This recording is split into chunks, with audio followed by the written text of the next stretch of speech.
Venous disease Q&A. Welcome to today's podcast, where we discuss the main aspects of venous disease. Our conversation is structured in a question and answer format to support medical students, surgical residents, clinicians, and all listeners interested in vascular health. Pause the podcast after each question to attempt answer. Let's begin. Introduction question: what is venous disease, and why is understanding venous anatomy important? Answer: venous disease encompasses disorders affecting the veins, including their structure and function. Understanding venous anatomy is essential for determining whether a pathophysiologic process is present, as the venous system's structure directly influences disease development and management. Anatomy of the venous system question: how is the venous drainage system in the human body organized? Answer: the venous drainage system consists of two parallel networks, the superficial venous system and the deep venous system, which are interconnected by perforating veins.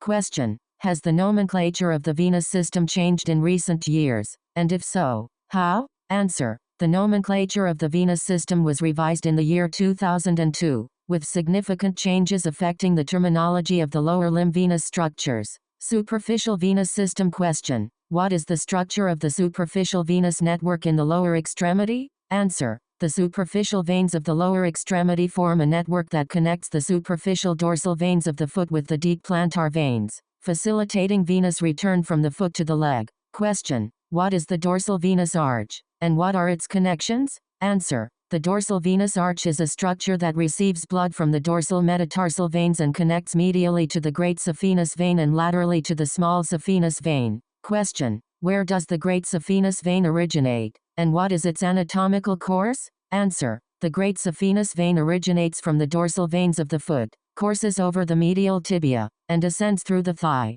ultimately joining the common femoral vein at the saphenofemoral junction. Question: does the great saphenous vein have anatomical variations, and if so, what are they? Answer: the great saphenous vein possesses multiple accessory branches that vary in number and location among individuals. Question: what is the saphenous sheath, and where is the great saphenous vein located relative to the deep fascia? Answer: the great saphenous vein is enclosed within its own fascial layer called the saphenous sheath and is situated superior to the deep fascia of the leg. Question: can the course of the great saphenous vein vary within the sheath? Answer: the great saphenous vein may remain within the saphenous sheath throughout its course or may exit and re-enter at various points along the leg. Question: where does the great saphenous vein terminate, and what veins join at this junction? Answer: the great saphenous vein terminates at the saphenofemoral junction, where it joins with other veins before emptying into the common femoral vein. The saphenofemoral junction includes one or several external pudendal veins, the superficial epigastric vein, the superficial circumflex vein, and one or several accessory saphenous veins. Question: what is the anatomical location of the saphenofemoral junction relative to the great saphenous vein? Answer: the saphenofemoral junction is found anterior and posterior to the great saphenous vein in the leg. Question: what is the function and location of venous valves at the saphenofemoral junction? Answer: terminal and preterminal valves are located at the saphenofemoral junction and a few millimeters distal in the thigh. These valves help prevent retrograde blood flow. Question: what is the origin and typical pathway of the small saphenous vein? Answer: the small saphenous vein originates from the dorsal venous arch of the foot, ascends posterior to the lateral malleolus, and travels upward in the mid-posterior aspect of the calf. Question: where does the small saphenous vein typically terminate, and what are common anatomical variations? Answer: the small saphenous vein usually terminates into the popliteal vein but may bypass the saphenopopliteal junction and enter a lateral branch of the thigh. Question: what is the relationship between the small saphenous vein and the sural nerve? Answer: the sural nerve runs parallel to the small saphenous vein and becomes more closely associated with the vein in the distal portion of the calf. Deep venous system question: how does venous drainage occur in the foot, and what is the pathway of deep veins? Answer: plantar digital veins drain into the deep plantar venous arch, which continues into the medial and lateral plantar veins. These veins ultimately drain into the posterior tibial veins, which join with paired peroneal and anterior tibial veins before becoming the popliteal vein. Question: what is the role of the dorsalis pedis veins? Answer: the dorsalis pedis veins on the dorsum of the foot form the anterior tibial veins at the level of the ankle. Question: what are the soleal sinuses, and how do they contribute to venous drainage? Answer. The soleal sinuses are large venous spaces within the soleus muscle, and they empty into the posterior tibial and peroneal veins. Question. How is the femoral vein formed? Answer. The popliteal vein enters a window in the adductor magnus muscle, becoming the femoral vein, which then receives drainage from the profunda femoris vein and continues as the common femoral vein. Perforator veins. Question. What is the function of perforating veins in the lower extremity? Answer. Perforating veins connect the superficial and deep venous systems, preventing the reflux of blood from the deep system into the superficial system. Question. Where are perforating veins located, and how do they course through the leg? Answer. Perforating veins run perpendicular to the main axial veins and can enter at various points in the foot, calf, and thigh. Question. How many perforating veins exist in the lower limb, and are any named? Answer. The number of perforating veins is variable, with up to 100 documented in the literature. Some are named after surgeons, such as the Crockett, Boyd, Hunterian, and Dodd perforators. Normal venous histology and function. Question. What are the layers of the venous wall, and how do they differ from arteries? Answer. The venous wall is composed of 3 layers, the intima, media, and adventitia. Compared to arteries, veins contain less smooth muscle and elastin. Question. How is venous tone regulated? Answer. Venous tone is influenced by sympathetic nervous system discharge, thermoregulatory centers, and various other physiological stimuli. Question. Does venous structure vary with vessel size? Answer. Yes. Venous histology varies with caliber. Venules, 0.1 to 1 mm in diameter, are primarily composed of smooth muscle cells, while larger veins have fewer smooth muscle cells and limited contractile capacity. Question. What is the function of venous valves, and what happens when they fail? Answer. Venous valves prevent retrograde blood flow. When they become incompetent, they allow reflux, which leads to symptoms of venous insufficiency. Question. Where are venous valves most commonly found? Answer. Venous valves are most common in the distal lower extremity, decreasing in number proximally. There are no valves in the superior or inferior vena cava. Question. What is the role of veins in vascular capacitance, and how do veins adapt to volume changes? Answer. The venous system contains most of the vascular tree's capacitance. Veins lack significant elastin, allowing them to accommodate large changes in blood volume with minimal pressure variation. Question. How does the shape of veins change as they reach their capacitance limit? Answer. When veins reach their capacitance limit, they transition from an elliptical to a round shape. Question. How do the calf muscles contribute to venous return? Answer. The calf muscles function as a pump, enhancing venous return by propelling blood toward the heart during muscle contraction. Question. What determines resting venous pressure in the foot when a person is lying down? Answer. In the supine position, resting venous pressure in the foot is determined by the difference between residual kinetic energy and the resistance of arterioles and precapillary sphincters, which creates a pressure gradient to the right atrium of about 10 to 12 mm of mercury. Question. How does resting venous pressure in the foot change when a person stands upright? Answer. In the upright position, resting venous pressure in the foot is equivalent to the hydrostatic pressure of the blood column extending from the right atrium to the foot. Question. What mechanism aids venous return during exercise? Answer. The calf muscle pump, acting like a bellows, propels blood toward the heart during exercise. Question. What is venous insufficiency, and how does it develop? Answer. Venous insufficiency develops when venous valves become incompetent, allowing retrograde blood flow and resulting in venous hypertension. Question. How can high pressures in muscle compartments affect the superficial venous system? Answer. If perforating veins fail, high pressures generated in muscle compartments during exercise can be transmitted to the superficial venous system, contributing to venous dilation and dysfunction. Venous insufficiency. Question. What is chronic venous insufficiency, and what is its primary cause? Answer. Chronic venous insufficiency is a condition primarily caused by venous reflux resulting from incompetent venous valves.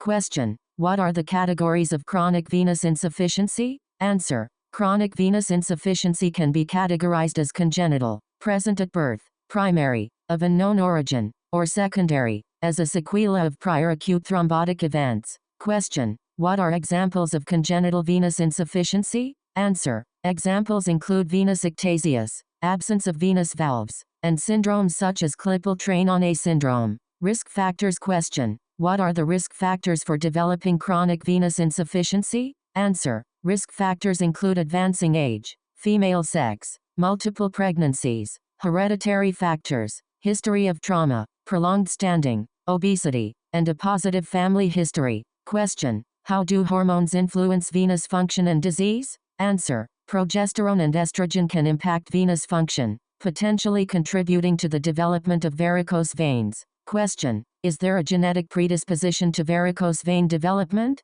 Answer. Yes. Autosomal dominant inheritance has been identified as a genetic risk factor for the development of varicose veins. Pathology. Question. What are the main pathological mechanisms underlying chronic venous insufficiency? Answer. The primary mechanisms are venous reflux due to incompetent valves and obstruction of venous channels. Question. How does venous reflux contribute to venous hypertension? Answer. Incompetent venous valves allow blood to flow backward, increasing venous pressure and leading to venous hypertension. Question. What can cause venous obstruction? Answer. Venous obstruction can result from intrinsic narrowing, changes following thrombosis, or external compression of the vein. Mechanical abnormalities. Question. How can anatomical differences in superficial veins contribute to varicose vein development? Answer. Variations in the structure and support of superficial veins in the lower extremities may predispose individuals to the development of varicose veins. Question. Can primary venous insufficiency affect both major superficial veins? Answer. Primary venous insufficiency can affect one, both, or neither of the main axial superficial veins, great and small saphenous veins. Question. Why might perforating veins be significant in the pathogenesis of venous disease? Answer. Perforating veins may serve as the primary site of venous pathology, potentially due to differences in structural support compared to the great saphenous vein. Question. What are the two main sources of venous hypertension? Answer. Venous hypertension arises from gravitational, hydrostatic pressure and from valve failure. Question. Where is hydrostatic pressure highest in the lower extremity? Answer. Hydrostatic pressure is highest at the ankle and foot because of the weight of the blood column. Question. How does valve incompetence in tributary or communicating veins lead to varicosities? Answer. Failure of valves in these veins allows abnormal flow patterns, resulting in the formation of varicose veins. Question. What is dynamic venous hypertension, and what causes it? Answer. Dynamic venous hypertension arises from the force of muscle contraction, which is typically contained within the legs compartments but may be transmitted to the superficial system if perforator veins fail. Question. What happens when high pressures in muscular compartments are transmitted to the superficial veins? Answer. This transmission causes dilation and lengthening of the superficial veins, contributing to varicosity formation. Question. How does venous incompetence alter blood flow, and what is its consequence? Answer. Incompetent valves permit blood to reflux distally through the saphenous vein, recycling blood back to the deep veins and increasing ambulatory venous hypertension. Question. Is chronic venous insufficiency driven by inflammation, and if so, how? Answer. Chronic venous insufficiency is considered a blood flow-driven inflammatory process, with leukocyte activation and adherence to the endothelium leading to venous wall remodeling. Question. What role do adhesion molecules and enzymes play in venous wall remodeling? Answer. Adhesion molecules such as intercellular adhesion molecule 1, vascular cell adhesion molecule 1, and selectins facilitate leukocyte adhesion, while activated matrix metalloproteinases degrade the extracellular matrix, leading to structural changes in the venous wall and valves. Question. How do changes in venous wall composition contribute to varicose vein formation? Answer. Decreased elastin and an imbalance between collagen types 1 and 3 weaken the venous wall, promoting dilation, tortuosity, and the formation of varicose veins. Symptoms. Question. What are the symptoms of pelvic congestion syndrome related to venous disease? Answer. Symptoms include varicose veins of the leg, chronic pelvic pain, a sensation of bladder fullness when standing, and pain during sexual intercourse. Question. How is pelvic congestion syndrome diagnosed? Answer. The diagnosis is generally one of exclusion,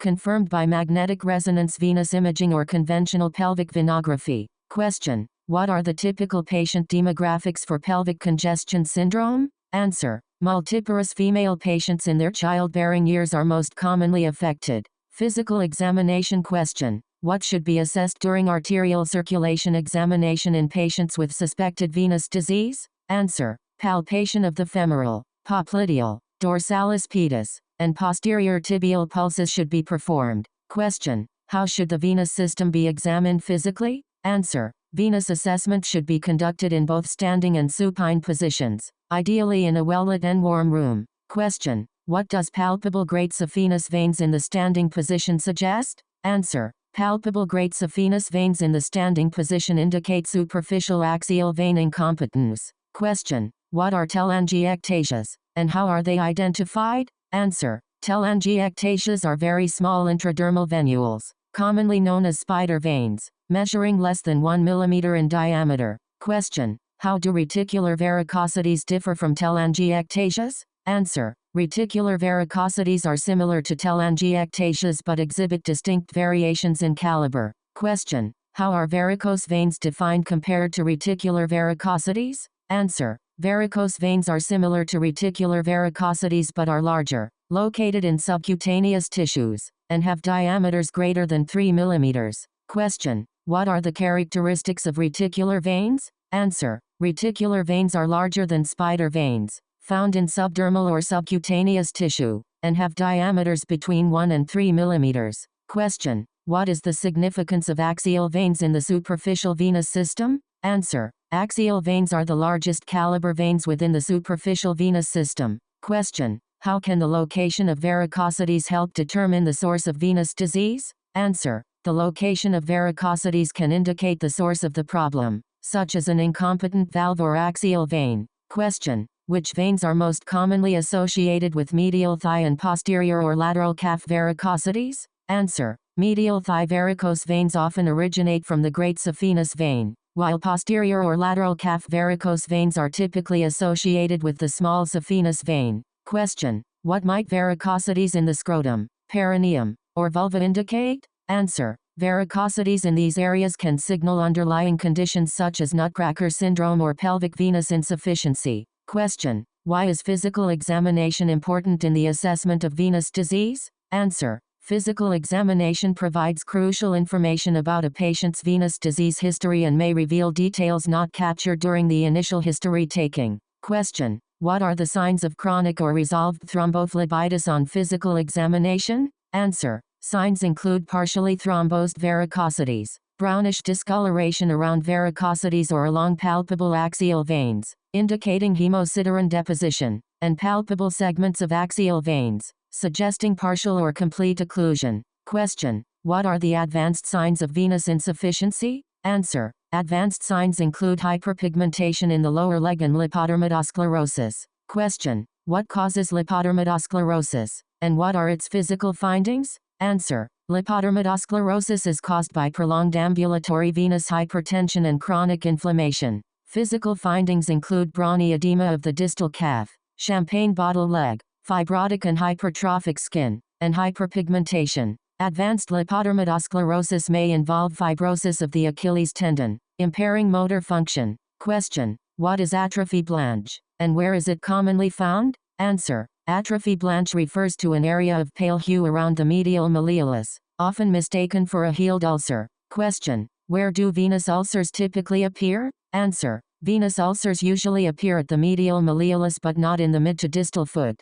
Question. What is venous stasis dermatitis, and how is it distinguished from other forms of eczema? Answer. Venous stasis dermatitis can mimic eczema or dermatitis of other causes and is visualized at the distal ankle. Diagnosis requires attention to supporting features from physical examination, history, and confirmation with duplex reflux examination. Diagnostic evaluation of venous dysfunction. Question. What recent guideline update exists for the diagnosis and management of chronic venous insufficiency? Answer. The Society for Vascular Surgery, the American Venous Forum, and the American Vein and Lymphatic Society have jointly released updated practice guidelines for the care of patients with chronic venous insufficiency. Question. What diagnostic tools are preferred over traditional physical tests for venous insufficiency? Answer. The PERTAS test and the Brody-Trendelenburg test have been replaced by the in-office use of the continuous wave handheld Doppler instrument, supplemented by duplex ultrasound evaluation.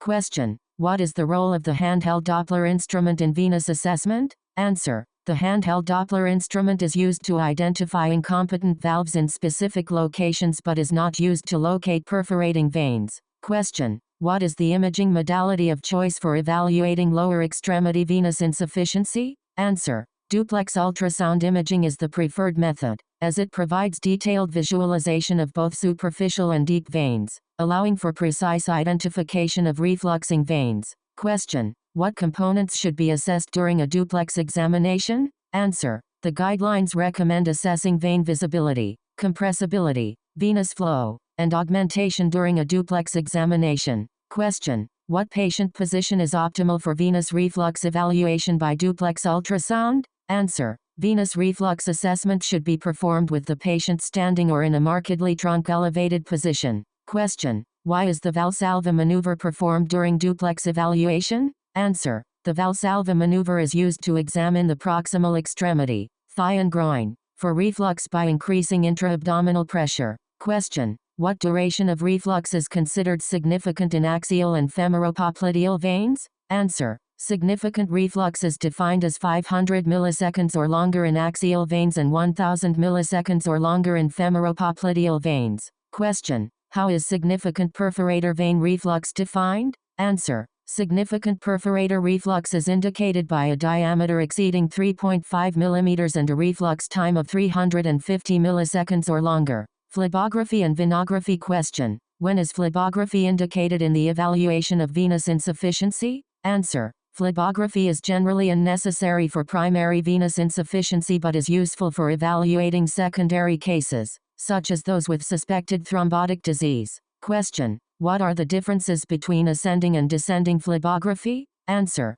Ascending phlebography defines venous anatomy and identifies thrombus or obstruction by injecting contrast into a superficial pedal vein, while descending phlebography identifies valvular incompetence by injecting contrast into the deep venous system, often as a preoperative adjunct for deep venous reconstruction. Magnetic resonance and computed tomography venous imaging. Question. What are the advantages of magnetic resonance venous imaging in venous assessment? Answer. Magnetic resonance venous imaging is a non-invasive imaging modality for abdominal and pelvic venous vasculature, with specificity and sensitivity comparable to venography. It is particularly useful for evaluating pelvic venous outflow obstruction and pelvic congestion syndrome. Question. What are the strengths and limitations of computed tomographic venography? Answer. Computed tomographic venography offers high sensitivity and specificity for diagnosing proximal deep vein thrombosis and provides excellent anatomical detail. However, it is limited by artifacts, the need for contrast administration, and exposure to radiation. Classification systems. Question. What is the CEAP classification system, and what is its purpose? Answer. The clinical, etiology, anatomy, and pathophysiology (CEAP) classification system is a scoring tool used to classify venous disease based on clinical presentation, etiology, anatomy, and pathophysiology. It assists physicians in assessing limbs with venous insufficiency and determining appropriate treatment plans. Question. What updates have occurred to the CEAP system in recent years? Answer. In 2004, the system was revised to include the venous disability score. In 2020, the system was updated to include corona phleboctatica as a clinical subclass and introduced the modifier R for recurrent varicose veins and venous ulcers. Question. Are there additional scoring systems used alongside CEAP for outcome assessment? Answer. Yes. The venous clinical severity score and the venous segmental disease score are used in conjunction with the CEAP score to provide a more comprehensive assessment of treatment outcomes. Treatment of superficial venous insufficiency. Non-operative management. Question. What lifestyle modifications are recommended for superficial venous insufficiency? Answer. Patients are advised to avoid vigorous exercise but to engage in moderate physical activity as it may be beneficial. Leg elevation improves venous drainage and reduces edema. Question. How does compression therapy aid in the management of venous insufficiency? Answer. Compression therapy is a useful adjunct to moderate physical activity and is effective in promoting ulcer healing by opposing reflux-induced venous hypertension through the application of external compression. Question. What evidence supports the efficacy of compression therapy and leg elevation in ulcer healing? Answer. A retrospective study of 122 patients with healed venous ulcers found significantly lower recurrence rates with a combination of compression therapy and longer periods of leg elevation. Median 33 minutes per day. Recurrence increased when the median period of leg elevation was only 14 minutes per day. Question. What are the optimal levels of compression for venous insufficiency treatment? Answer. Interface compression of 30 to 40 mm of mercury is effective, while levels greater than 60 mm of mercury may occlude veins. Question. What are the benefits of compression therapy? Answer. Compression therapy improves cutaneous microcirculation, increases transcutaneous oxygen saturation, and decreases the concentration of inflammatory cytokines. Question. What methods are available for delivering compression therapy? Answer. Gradient compression stockings and bandages are commonly used, available in various tensions and lengths. Question. For which patients are gradient compression stockings particularly beneficial? Answer. Gradient compression stockings are particularly beneficial for symptom control in patients with moderate chronic venous insufficiency. Question. What are sequential compression devices, and what is their role? Answer. Sequential compression devices serve as an adjunct to traditional compression therapy, improving pain levels and quality of life. Question. How should venous stasis ulcers be treated locally? Answer. Local wound care with a triple-layer compression dressing, including a zinc oxide paste gauze wrap, is commonly used for venous stasis ulcers. Question. How should compression dressings be applied? Answer. Compression dressings should be applied from the base of the toes to the anterior tibial tubercle with snug, graded compression. Question. What is the healing rate for venous ulcers with compression dressing, and how long does healing typically take? Answer. A 15-year review showed a 73% healing rate for patients who returned for care, with a median healing time of 9 weeks. Question. What is the most cost-effective and efficacious treatment for most venous ulcers? Answer. Well applied, sustained compression therapy is the most cost-effective and efficacious treatment for most patients with venous ulcers. Question. What post-healing care is recommended for chronic venous insufficiency? Answer. After healing, elastic compression stockings are typically used to control chronic venous insufficiency. Question. What alternative treatments may be considered for specific cases? Answer. Triple-layer zinc oxide compression dressings or venoactive medications may be used in specific cases. Question. When is superficial venous intervention recommended over long-term compression? Answer. Superficial venous intervention is recommended over long-term compression for symptomatic varicose veins associated with axial reflux. Question. What did the ESCAR trial reveal about saphenous stripping compared to compression therapy alone? Answer. The ESCAR trial found that saphenous vein stripping did not significantly improve ulcer healing rates compared to compression therapy alone but significantly reduced ulcer recurrence. Question. How do endovenous therapies compare to compression therapy for ulcer healing? Answer. Endovenous therapies, such as radiofrequency ablation, have demonstrated improved ulcer healing rates compared to compression therapy alone. Treatment options for telangiectasias. Question. Where are telangiectasias typically treated, and who is eligible? Answer. Telangiectasias are typically treated in the outpatient setting, especially in symptomatic patients or those with varicosities or more advanced venous disease. Question. What are the main treatment options for telangiectasias? Answer. Injection sclerotherapy and transdermal laser treatment are the primary options. Question. How is injection sclerotherapy performed for telangiectasias? Answer. Injection sclerotherapy involves injecting a sclerosant agent into spider or reticular veins, usually in an office setting. Question. What post-procedure care is recommended after sclerotherapy? Answer. Patients can resume normal activities immediately but should avoid direct sunlight on the treated area for a few weeks. Question. What are the contraindications to sclerotherapy? Answer. Contraindications include pregnancy, acute superficial thrombophlebitis, acute deep vein thrombosis, patent foramen ovale with right to left heart shunt, severe arterial occlusive disease in treated extremities, and a history of severe allergy or asthma. Question. What is the mechanism of action of sclerosants? Answer. Sclerosants disrupt venous endothelium, causing a periphlebitic reaction that leads to obliteration of the affected vein segment. Question. What types of sclerosants are available, and which are preferred? Answer. Sclerosants include osmotic, detergent, chemical, and corrosive agents. Sodium tetradecyl sulfate and polidocanol are the preferred agents. Question: how is sclerotherapy administered, and what are the dosage limitations? Answer: diluted sclerosant is injected into spider veins, starting with larger veins and proceeding distally. The single injection dose should not exceed 0.1 milliliter, and the total volume should not exceed 4 milliliters, or 10 milliliters for hypertonic saline. Question: what post-procedure instructions are given after sclerotherapy? Answer: patients should wear a pressure dressing, use compression stockings, ambulate frequently, and avoid sun exposure and air travel for 2 weeks.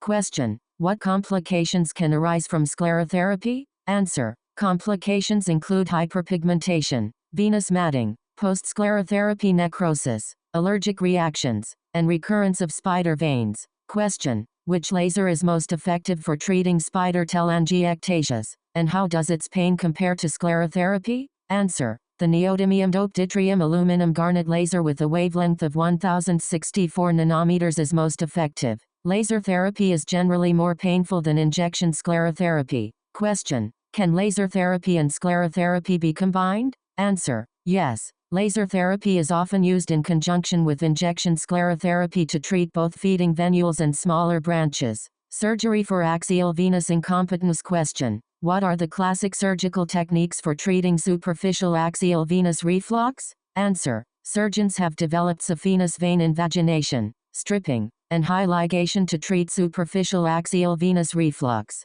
Question: what minimally invasive therapies have replaced traditional vein stripping? Answer: endovenous thermal ablation, using radiofrequency or laser, and non-thermal ablation, using chemical sclerosants, have largely replaced traditional vein stripping. Question: how was traditional vein stripping performed? Answer: traditional vein stripping involved general or spinal anesthesia, a groin incision, ligation and division of venous tributaries, and exploration for duplicate saphenous systems. The great saphenous vein was ligated with a non-absorbable suture and transected near its confluence with the femoral vein, with a small incision in the calf to ligate and transect the vein distally. The Codman stripper was used to remove the vein from groin to knee. Question: what complications may arise from vein stripping? Answer: complications include neovascularization, development of new venous tributaries and varicose veins around the saphenofemoral junction, saphenous nerve injury, especially when stripping from ankle to groin,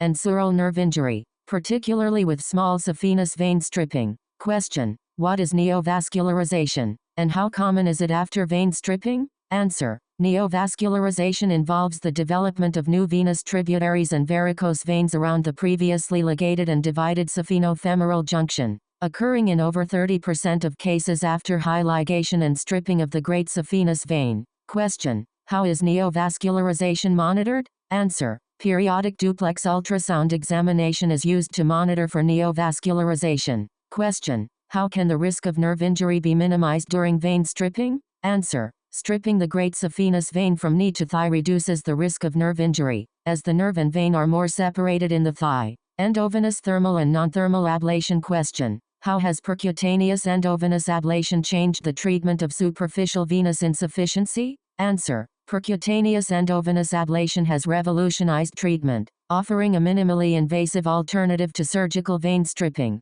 performed on an outpatient basis with local anesthesia. Question: what are the main types of endovenous thermal therapy? Answer: radiofrequency ablation and endovenous laser therapy are the main types, both generating high temperatures to destroy venous endothelium and collagen. Question: what are the major non-thermal ablation techniques for venous disease? Answer: major techniques include mechanochemical ablation, cyanoacrylate adhesive closure, and polidocanol endovenous microfoam. Question: what are the advantages of non-thermal ablation? Answer: non-thermal ablation is less likely to cause nerve damage, making it particularly advantageous for treating the small saphenous vein and the below-knee segment of the great saphenous vein. Percutaneous vein ablation, technique and post-operative care. Question: what pre-procedural preparation is required for percutaneous vein ablation? Answer: minimal preparation is necessary, with standard laboratory evaluation for patients with significant medical comorbidities.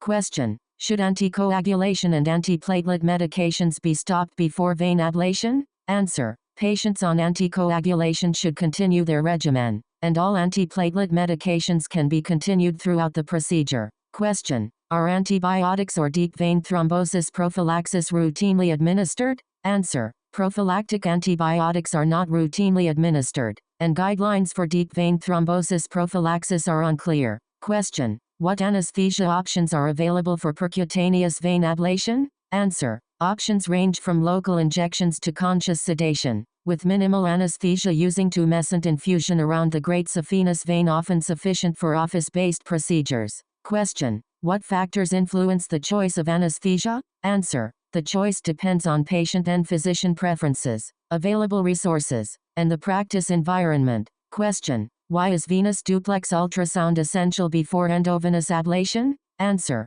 venous duplex ultrasound is essential for planning the procedure by assessing deep venous system patency, refluxing veins, and identifying areas of communication or accessory veins. Question: what are the absolute and relative contraindications to percutaneous vein ablation? Answer: acute occlusive deep vein thrombosis is an absolute contraindication. A chronically recanalized deep venous system in the extremity to be treated is a relative contraindication. Question: how is the percutaneous access site selected? Answer: access site selection depends on the patient's symptoms and varicose vein tributary location, with distal calf access ensuring maximum resolution of tributary branches. Question: what are the mechanisms of energy delivery in radiofrequency and laser ablation? Answer: radiofrequency ablation delivers heat directly to the vein wall, causing collagen contraction and thrombosis. Laser energy is delivered to the blood, generating steam bubbles and coagulating the vein.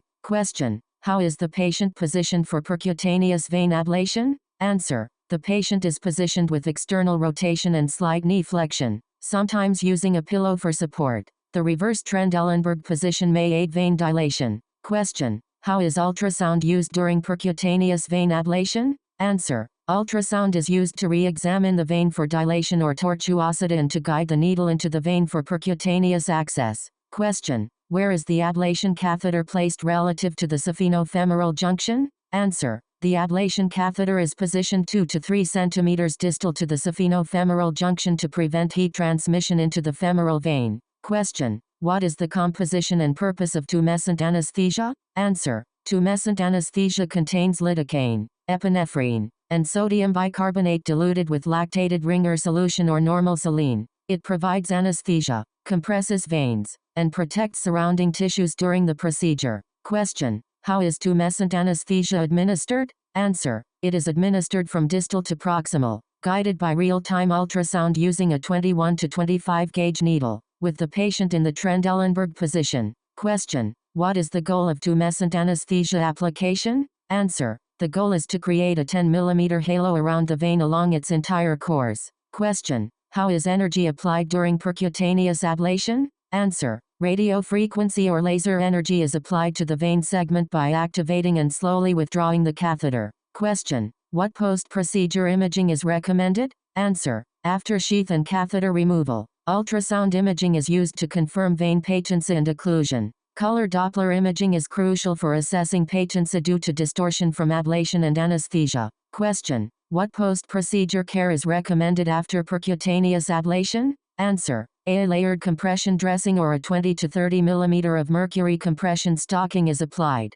Patients are encouraged to walk every hour until bed and resume regular activity, excluding vigorous exercise the following day. Activity restrictions are lifted after a satisfactory duplex examination. Question: when should follow-up occur after percutaneous ablation, and what is assessed? Answer: most specialists recommend a physical or duplex ultrasound examination 2 to 5 days after the procedure to ensure deep venous system patency and confirm the ablation of the great saphenous vein. Question: what are the rates and characteristics of deep vein thrombosis after ablation? Answer: post-ablation deep vein thrombosis rates are extremely low, ranging from 0 to 4% after radiofrequency ablation and 0 to 3% after laser ablation. Thrombus is typically sonographically echogenic, rarely propagates or embolizes, and usually resolves within 7 to 10 days. Question: what is endothermal heat-induced thrombosis, and how is it managed? Answer. Endothermal heat-induced thrombosis is generally believed to be heat-triggered thrombus in the great saphenous vein propagating into the saphenofemoral junction and encroaching on the deep venous system.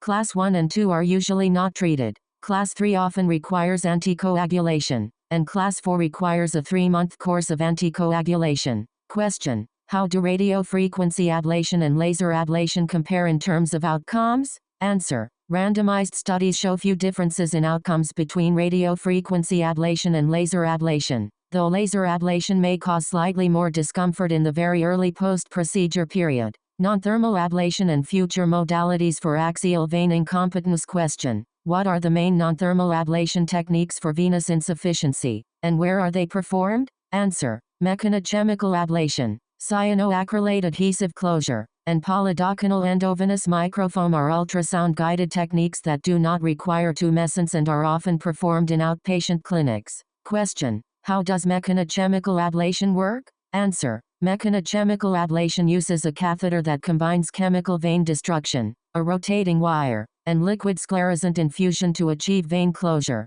Question. What is ultrasound-guided sclerotherapy, and for what is it primarily used? Answer. Ultrasound-guided sclerotherapy is primarily used for closing large tributaries or varicose veins of axial veins, sometimes using physician-compounded foam to reduce sclerosant usage. Question. What is polydocanal endovenous microfoam, and what are its advantages? Answer. Polydocanal endovenous microfoam is an injectable foam approved for treating incompetent superficial veins. A single administration significantly improves symptoms and resolves varicose veins, allowing simultaneous treatment of varicose veins and refluxing tributaries. Question. How is cyanoacrylate adhesive closure performed, and what are its advantages? Answer. Cyanoacrylate adhesive closure uses an ultrasound-guided catheter to deliver glue that seals the vein, causing fibrosis and closure. Its non-thermal nature eliminates the need for tumescence, allows easy access, and reduces nerve injury risk.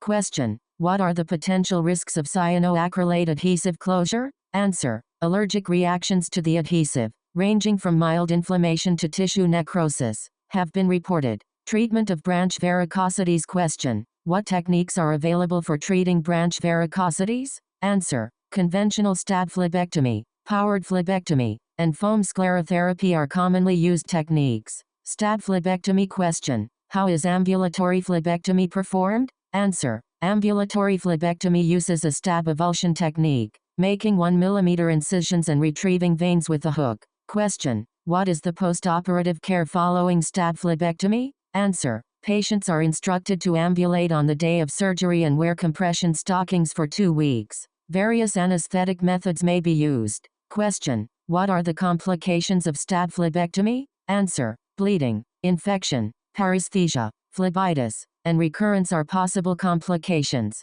Trivex. Question. What is the Trivex procedure, and how is it performed? Answer. Trivex uses a transilluminator and resection device to remove varicose veins through small incisions. Question. What post-procedure care is required after Trivex, and what are the possible complications? Answer. Patients wear compression dressings, ambulate frequently, and typically experience minimal discomfort. Possible but uncommon complications include hematoma, bleeding, paresthesia, and phlebitis. Secondary venous insufficiency. Question. What is the primary cause of secondary venous insufficiency? Answer. Deep venous thrombosis is the main cause of secondary venous insufficiency. Question. What are the symptoms of secondary venous insufficiency? Answer. Symptoms include skin changes, ulcerations, and venous claudication, bursting pain in the calf.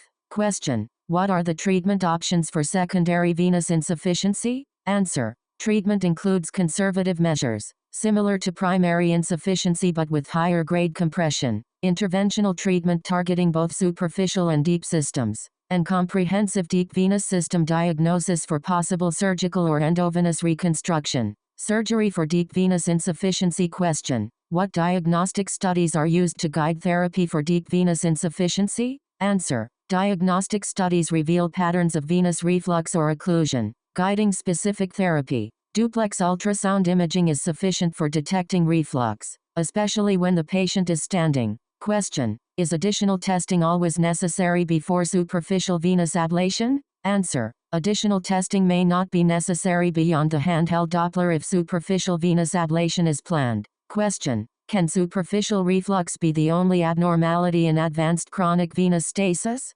Answer: yes. Superficial reflux can be the sole abnormality in advanced cases, and surgical treatment can effectively address hemodynamic issues even when deep vein function is normal. Question: what are the benefits of early endovenous therapies for chronic venous insufficiency? Answer: early use of endovenous radiofrequency and laser therapies has shown promise in treating chronic venous insufficiency, superficial valvular incompetence, and venous ulceration. Question: how has perforator vein treatment evolved? Answer: treatment has evolved from surgical interruption to radiofrequency ablation, minimizing wound healing complications. Question: how is radiofrequency ablation performed for perforator veins? Answer: radiofrequency ablation involves ultrasound-guided needle insertion into the refluxing perforator vein, followed by radiofrequency energy transmission for thermal ablation. Question: what are the benefits of radiofrequency ablation for perforator veins?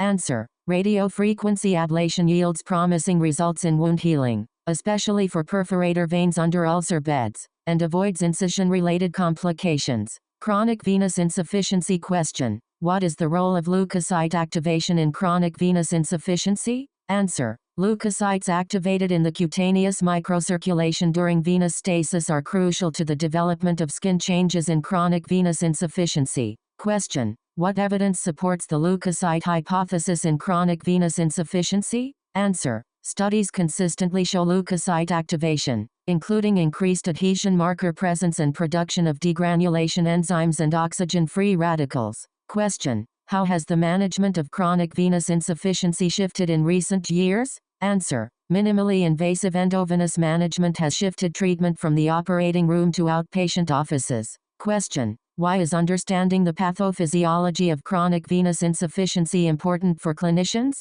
Answer: a solid understanding of pathophysiology enables clinicians to diagnose and treat chronic venous insufficiency effectively, leading to better patient acceptance and outcomes. Question: what is the prevalence and clinical impact of chronic venous insufficiency? Answer: chronic venous insufficiency is a common condition with significant clinical consequences, affecting quality of life and healthcare resources.